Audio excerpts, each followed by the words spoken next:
नमस्कार मंडळी, the true recipes किचनमध्ये आपल्या सर्वांचं स्वागत आहे. आज आपण पाहणार आहोत फक्त 10 मिनिटात तयार होणारे अगदी खुसखुशीत असे रव्याचे इन्स्टंट पापड. ना लाटायचं टेन्शन ना फाटायची भीती.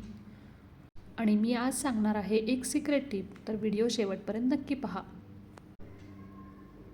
सगळ्यात आधी एक छोटी पण महत्त्वाची टिप. पातेल्याला आतून थोडंसं तेल लावून घ्या. त्यामुळे होईल काय, आपलं पीठ तळाला अजिबात चिकटत नाही.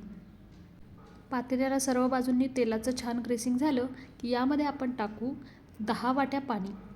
आता हे प्रमाण मोजण्यासाठी ग्लास, वाटी किंवा मेजरिंग कप काही घेतलं तरी चालेल.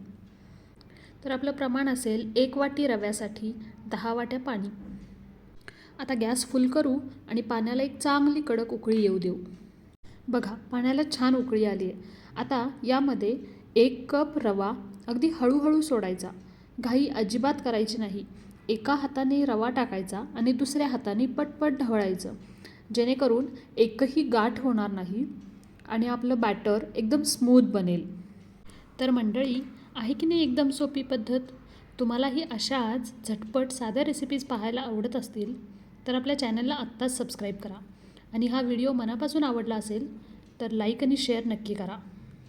या रेसिपीसाठी आपल्याला कोणताही पदार्थ ना भिजवायची गरज आहे ना आंबवायची गरज आहे. झटपट रेसिपी आणि अगदी खुसखुशीत पापड. आता पीठ आपण व्यवस्थित मिक्स करून घेतलेलं आहे. यामध्ये आपण अर्धा चमचा मीठ आणि पापडांना छान फुलवण्यासाठी अर्धा चमचा पापडखार टाकूया. लक्षात घ्या, जोपर्यंत हे मिश्रण आरशासारखं पारदर्शक दिसत नाही तोपर्यंत व्यवस्थित शिजवून घेऊ. बरं, आता तुम्ही म्हणाल पीठ शिजलं की नाही कसं कळणार? त्यासाठीची ही एक खास टीप. तर पीठ छान शिजलं की नाही हे ओळखण्यासाठी आपण एक छोटी प्लेट घेतली, ज्याच्यामध्ये आपण थोडंसं पाणी घेतलेलं आहे. आता या पिठाचा एक थेंब आपण त्या पाण्यामध्ये सोडू. जर तो थेंब मोत्यासारखा एका जागी स्थिर राहिला तर समजून जा की तुमचं पीठ परफेक्ट शिजलेलं आहे. पण त्या जागी जर तो रवा पाण्यामध्ये पसरला तर पीठ अजून थोडंसं शिजण्याची गरज आहे. बरं, पापडाचा कलर पण सुंदर पांढराशुभ्र हवा आहे की नाही, त्यासाठी जिरे आणि तीळ नेहमी गॅस बंद केल्यानंतर जेव्हा आपण पापड घालायला जाऊ तेव्हाच टाकायचे. जर का जिरे तुम्ही पीठ शिजतानाच टाकलं तर ते पापड लाल पडतात.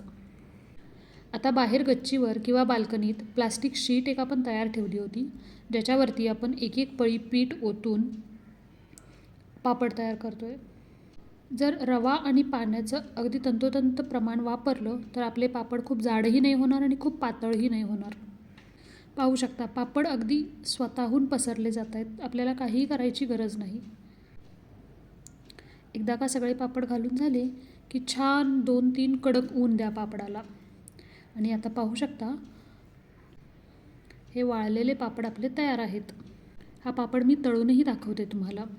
अगदी कडक ऊन मिळाल्यामुळे पापड अगदी काचेसारखे पारदर्शक झालेत. आणि हे पापड कढईत तापलेल्या तेलात टाकताच अगदी दुप्पट ते तिप्पट फुलून वर येतात. ना सोडा ना जास्त मेहनत, तरीही अगदी पांढरा शुभ्र कलर आणि कुरकुरीत रिझल्ट.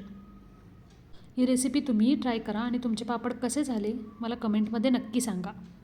चला तर मग पुन्हा भेटूया अशा छान छान रेसिपीसह.